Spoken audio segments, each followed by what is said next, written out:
A lot of people, Utah, I'll tell you what. Gentlemen, do you know how many mass shooters there have been in America over the last 10 years? Counting or not counting gang violence?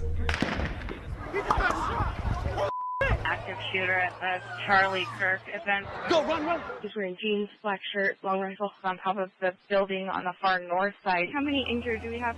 Just one person. The assassination of Charlie Kirk has shaken America. I was 10 or 15 feet away when it happened. I heard a pop, and I thought, no. The act. Thank you, God, for Charlie Kirk! And its impact.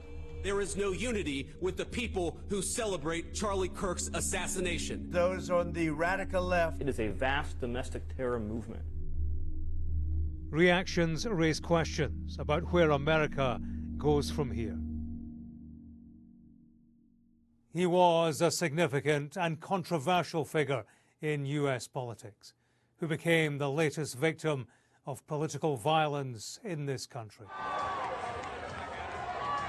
On the 10th of September, Charlie Kirk was at Utah Valley University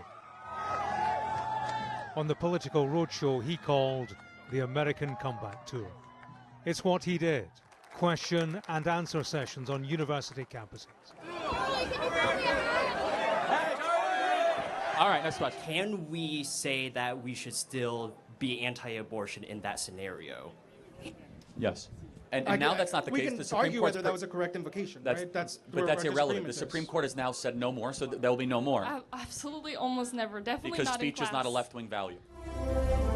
As a conservative activist and influencer, my name is Charlie Kirk. He built the youth vote for Donald Trump, even if his right-wing views carved a controversial figure. We're going to be here for a couple hours. At Utah Valley University, he engaged with a large crowd. Get comfortable. Bring the best libs that Utah has to offer. What he didn't know was that there was an assassin among them. These are images taken at 11:52 in the afternoon. A killer climbing the stairs to a rooftop. There was little bend in his right leg. Prosecutors say he had a rifle hidden in his trousers. At 12:23, Charlie Kirk was taking questions about gun violence. Do you know how many mass shooters there have been in America over the last 10 years? Yeah. You think he'd already be in place? Remarkably, his assassin So there's somebody on the roof right there? was spotted and filmed by a passerby. He just ran from over, where's my finger? Whoa. From over there, ran in, and now he's right there. Just saying. The sighting didn't stop what happened next. Counting or not counting gang violence? Charlie Kirk was shot in the throat by a single bullet. It was positioned above the tent, so it would be in the camp. They just moved. What was that? He just got shot! Holy The single fatal shot spread panic and confusion among the crowd.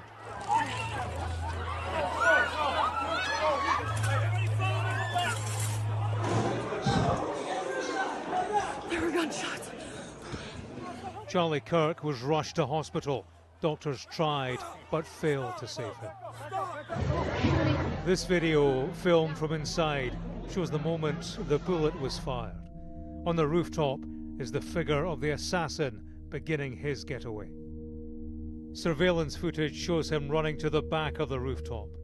When he reaches the edge of the building, he jumps down to the ground and drops an item. Prosecutors think this was the rifle. All right, everybody, you need to leave the area. SWAT teams flooded the streets around the university. Sheriff Department, police force, SWAT team, they were all over.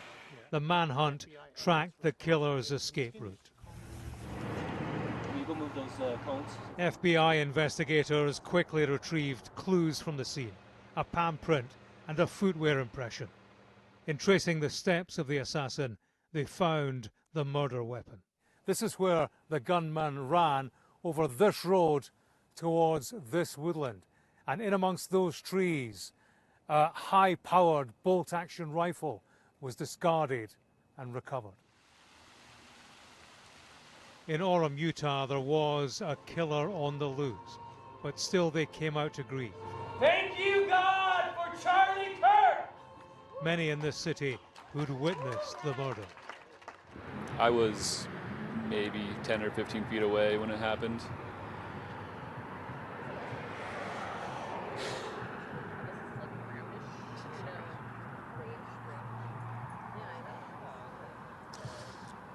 And I was doing okay. And then I was putting my 5-year-old to bed, and she had me read her story about love. I just couldn't finish the story. People that are part of our church say things like, try and rationalize it. Oh, he stood up for the Second Amendment, and so, well, it's like just having an opinion doesn't mean you should get shot. I think at times like these, it's important not to focus only on the political side. He has a wife and 2 kids. Like, anybody who's cheering on the death of this man is a monster. I think that's common sense. But I think right now we just need to be mourning for the family and for the country. We lost a good one. It was America's response to a tragedy, and it was a struggle. Please rise for a moment of prayer for Charlie Kirk and his family.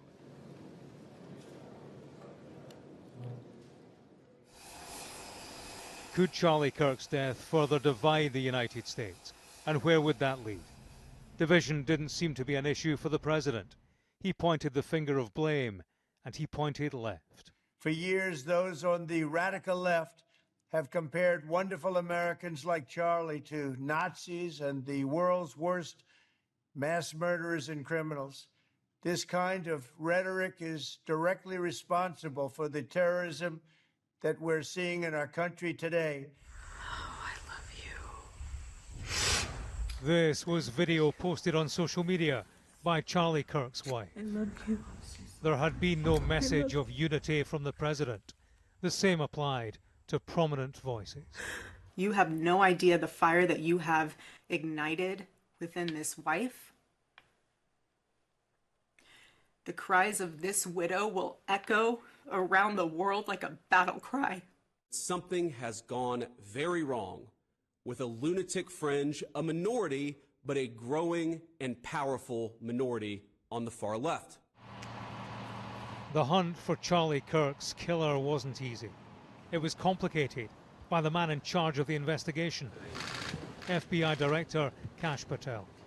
On the day of the murder, he posted on X that the killer was caught, only to post later the suspect had been released. Mr. Patel, did you endanger public safety when you said the killer was in custody? Mr. Patel, did you misrepresent the investigation? 33 hours into the manhunt, news broke of an arrest. It was the big reveal on Breakfast News by correspondent Donald Trump. I think with a high degree of certainty, we have him. Confirmation came in a news conference. There was the headline. Good morning, ladies and gentlemen.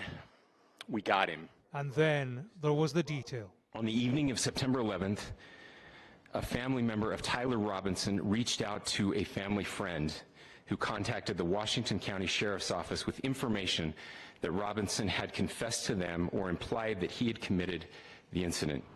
Bullet casings were found engraved with different slogans.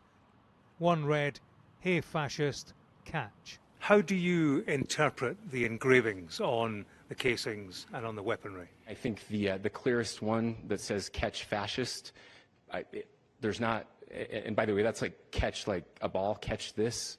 I think that speaks for itself. This was the man they arrested, 22-year-old Tyler Robinson.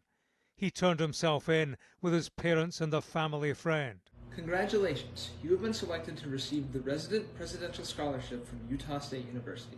He lived 4 hours away in Washington County, Utah. He was studying to be an electrician. He didn't attend the university where the shooting took place.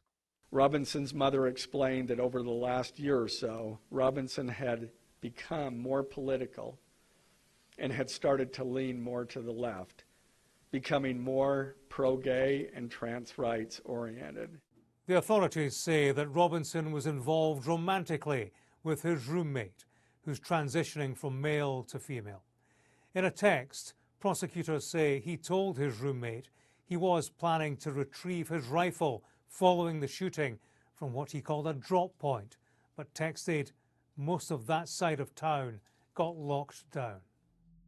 Other texts read, "Drop what you're doing and look under my keyboard." The roommate found a note. It read, "I had the opportunity to take out Charlie Kirk, and I'm going to take it."